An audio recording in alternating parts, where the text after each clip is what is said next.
بسم اللہ الرحمن الرحیم. سید اظہر آپ کی خدمت میں حاضر ہے. اور اس وقت ایران اور امریکہ اسرائیل جنگ ایک بہت ہی کروشل مشکل مرحلے میں داخل ہو چکی ہے. ٹرمپ نے دھمکی دی ہے کہ اگر منگل تک اپنا ہرمز کو نہ کھولا گیا تو ایران کو جو کنسیکوینسز بھگتنے پڑیں گے وہ بہت شدید ہوں گے. اور اس نے تو یہاں تک کہہ دیا ہے کہ ہم ایران کو پتھر کے دور میں واپس لے جائیں گے. تو یہ ایک بہت ہی بڑی دھمکی ہے. اور کیا ٹرمپ اپنی نادانی میں اور کچھ بڑا کرنے جا رہا ہے؟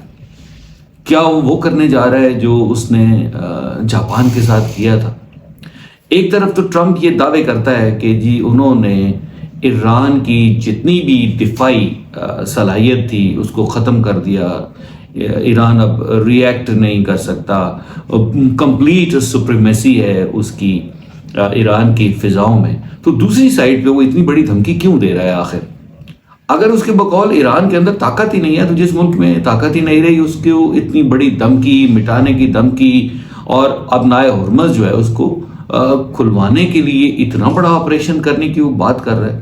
تو اس کے پیچھے انسان اگر غور کرے تو سمجھ آئے گی کہ ایک ہزیمت اٹھانی پڑ رہی ہے اس کو، امریکہ کو اور اسرائیل کو، کہ انہوں نے ایران کو جتنا آسان ٹارگٹ سمجھا تھا ایران اتنا آسان ٹارگٹ نہیں ہے.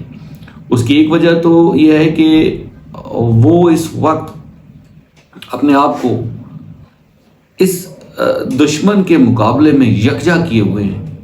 وہ موت سے نہیں ڈر رہے. انسان کو آخری جو ڈر ہوتا ہے وہ یہی ہوتا ہے کہ وہ مر جائے گا، لیکن وہ یہ کہہ رہے ہیں کہ ہم مریں گے نہیں بلکہ ہم شہادت کو چوم لیں گے. تو اس وقت جو سینیریو بنا ہوا ہے وہ بڑا ٹف سینیریو ہے. اور اس سینیریو کے اندر جب بھی اس کو دیکھا جاتا ہے تو یہ بات سامنے آتی ہے کہ ایران کا جو رسپانس تھا وہ بہت ہی زبردست رہا ہے. ابھی اب دیکھیں کہ ایران نے اتنی شدید بمباری کے باوجود اپنی جو ڈیٹرنس ہے اس کو ابھی تک قائم رکھا ہوا ہے. اور ابھی تک وہ کچھ نہ کچھ ایسا کر جاتا ہے کہ جس سے لگتا ہے کہ اس کے اندر اب بھی صلاحیت موجود ہے.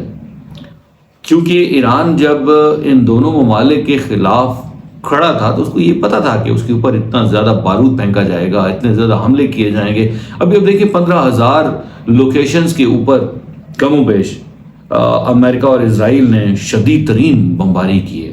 انہوں نے ہر طرح کا مولک اسلحہ جو ہے وہ پھینکا ہے. انہوں نے کوئی خیال نہیں کیا کہ وہ اسکولوں کے اوپر بمبارمنٹ کر رہے ہیں، وہ ہاسپٹلز کے اوپر بمبارمنٹ کر رہے ہیں، وہ پلوں کو اڑا رہے ہیں.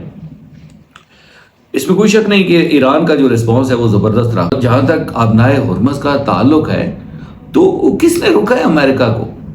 لیکن امریکہ اس کو نہیں کھلوا پا رہا اور اس نے اپنے تمام اتحادیوں سے یہ کہا کہ جی وہ اس کی مدد کو آئیں، لیکن اس کی مدد کو کوئی نہیں آیا.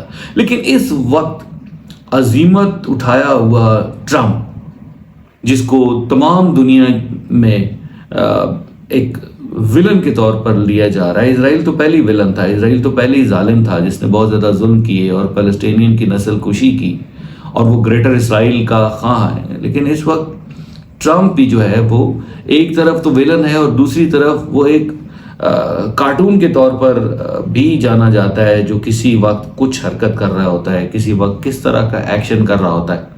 تو اس وقت امریکنز کو بھی اپنے اس پریزیڈنٹ سے خطرہ ہے، کیونکہ وہ امریکہ کی ایک ریٹ کو خراب کر رہا ہے. وہ کہ جو امریکہ کہتا تھا کہ جی میں اپنا بحری بیڑا لا رہا ہوں، جب وہ بحری بیڑا چلتا تھا تو اگلے ملک جو تھے وہ گھٹنے ٹیک دیا کرتے تھے. اس وقت دعا یہ کرنی چاہیے کہ اللہ کرے کہ کچھ برا نہ ہو.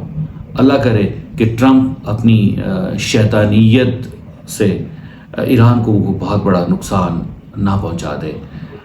ہم سب دعا گو ہیں کہ جنگ جتنی جلدی ختم ہو انسانیت کے لیے بہتری ہے.